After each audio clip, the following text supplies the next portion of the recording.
Hello, good morning, good afternoon, good evening to everyone.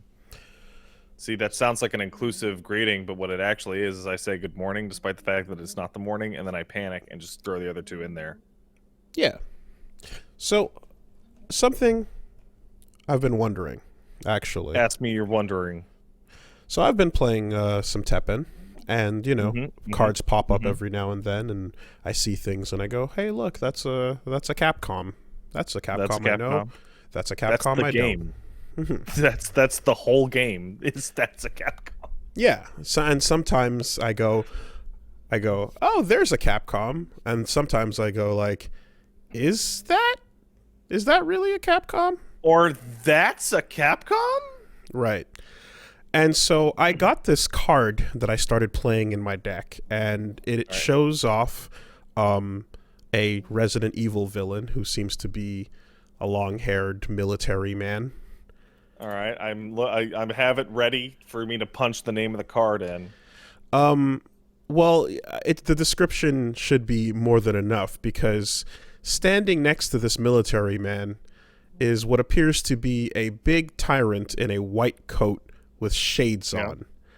And Yeah, then that's I Ivan. saw another card that had two of these tyrants dressed almost like the twins from The Matrix, Yeah. wearing all white, but one of them had red shades and one of them had blue shades.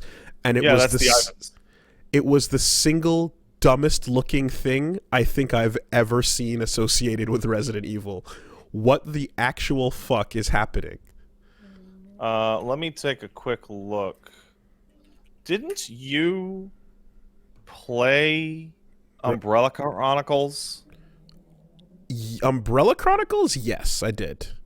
That's where they're from. You probably fought those dudes. So is that the guy you have a knife fight with?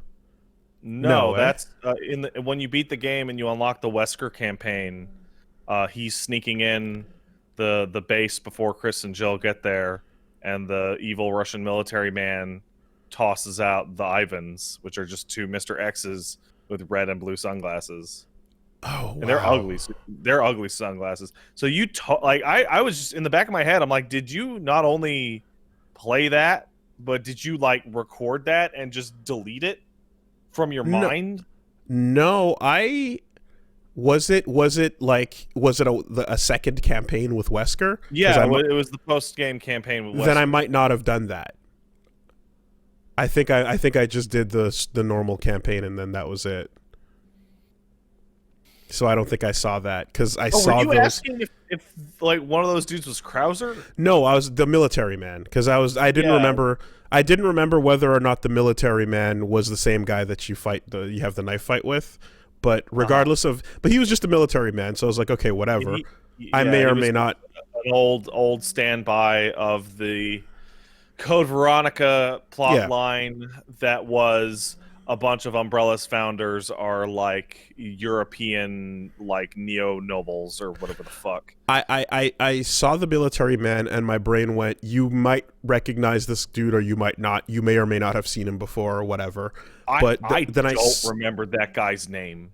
I saw the twins, and I saw these big dumb red blue tyrant twins with these super cool like over the head like Zack from Dead or Alive style shades Oh, they're on. the shittiest sunglasses ever, too. That And I style of sunglasses can't is fucking believe horrible. how terrible these monsters look, much less they're supposed to chase you down and fight you and intimidate you.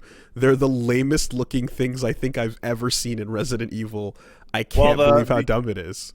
oh my god, the character. Do you know what that military man's name was? Sergei Vladimir. Yes, yes. That That rings a might bell with the card. be.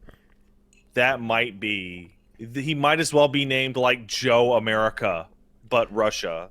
Right. Like that's terrible. Holy shit. And who's the guy you fight with the knife? Krauser? Krauser. Okay. All right. So, yeah. Wooly, as somebody who has like 80, maybe 90% of Resident Evil's plot on lock in his head, I'm gonna let you in on a little secret. People like me have way more of it going on in the backs of our minds than anyone who has ever worked on Resident Evil. Okay. Yeah. Like, Mm-hmm.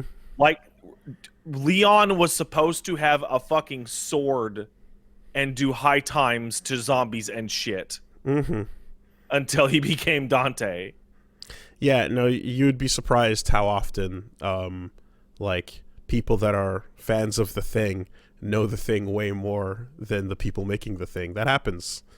That happens I'm quite a sure bit. I've told this story before, but my all-time favorite ever is in Resident Evil 3. There's a military group called the Biohazard Countermeasure Force, and when you bought the fucking Umbrella Archives Volume 2, which was the giant lore book, the art book thing, you would open it up, and every single fucking instance of the goddamn Umbrella Biohazard Countermeasure Service was changed to the Umbrella Resident Evil Countermeasure Service, Mm-hmm. because they just fucking Control F replaced every single Mm-hmm. fucking word of Biohazard, There you go. which is just like, oh, fucking shit.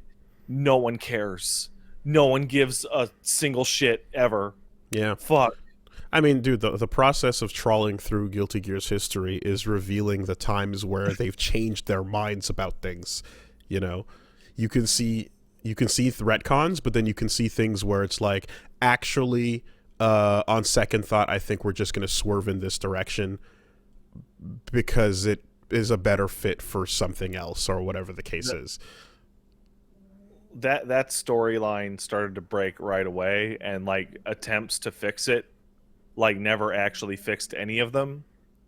So like the biggest confusion in all of Resident Evil history is, if Raccoon City was quarantined by the United States Special Forces, how the fuck did Leon and Claire just drive into town on an empty highway? Hmm. And the answer is they missed that road, despite the fact that Raccoon City looks like a fucking city of like 60,000 people in the original, and there would That be only one road. that one perfect like postcard highway that they drive in on is the one Like, that they missed blocking. It's like it's so fucking wild. And then like the Resident Evil 2 remake comes out, and everyone's like, "Oh, cool, they're gonna unify all the events." And then they have situations where characters are in the same room, unconscious at the same time, and are occupying like literally the same physical space in the same world, but don't see each other and don't interact with each other. And like, who Annette died to what? Which one? I don't know, because certain events repeat in both scenarios Okay. and diverge in others. And you're like, what is? Oh, you know what? Just fucking go with the one game you're playing. Oh, yeah. And go No. with whatever it says. For sure. Yeah. No, Kai's story mode has him say this line, but in Soul's story mode he says this other line. Which of the two is the real line? Shut up. Which character do you like best? Synthesize it. Your brain put it together. And also, don't forget that everyone got to go see the last boss, but only one person actually beat them, though. You know? Oh, like, hey, how... Every single Resident Evil game, except for like 3 and 4, have the same problem, which is how many of these people lived through the event? Right. In RE1, there are like 6 endings, and it can be your character, and the other playable character, your character and the other playable character, and your side character, or you and your side character. But all 4 make it out into the main series.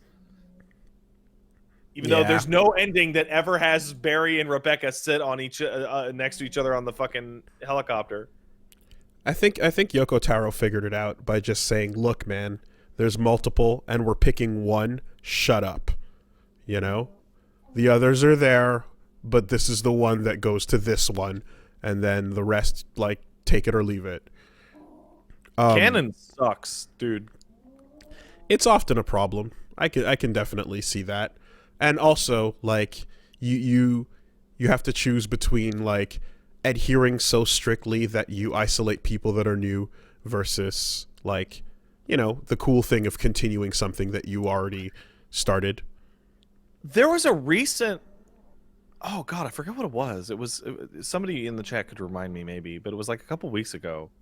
And it was this big storyline, I think it was a TV show, where they said, we were thinking about doing this with the plot line, but the canon wouldn't allow it. Like our canon Bible wouldn't let us use the character in that way, so we had to shelve that plot line. Hmm. And the universal reaction was, that sucks, who cares? Like, just do it good. So what you got to do is you have to always write a moment where your main character falls into the life stream. And as long as you do that, everything is possible, and then you just spit him back out and finish the story. Give yourself an out.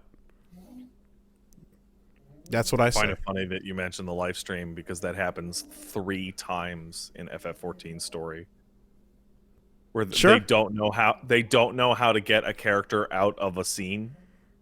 Like there's a bunch of goons about to kill them, and they're like they realize they have written themselves into like a trap, and they just go, the person magicked themselves into the live stream, and next patch we'll do a 2-quest storyline where you drag them out. Create a situation that gives you an on paper out, you know, for whatever you need to happen, and then just neatly tie it all up. You know, have oh shit, Dante, you thought he was driving to hell, but turned out that portal went somewhere else. Whoa, who knows what happened in there? And then bam, done. And then he came back out, and it was fine, and we don't talk about it. Don't worry about it. Where did he go? Did he hang out with Writing the Demi-Fiend? seems hard. Did he go to Namco X Capcom? Did he go to Project Cross Zone? He only went to hang out with the Demi-Fiend if you're willing to spend like $11 extra on a bad PC port. Like, you know, but it's just like, yeah, give yourself the moment that it made, that you can just put it all together, you know. But plot problems aside, those designs are absolutely terrible. Atrocious.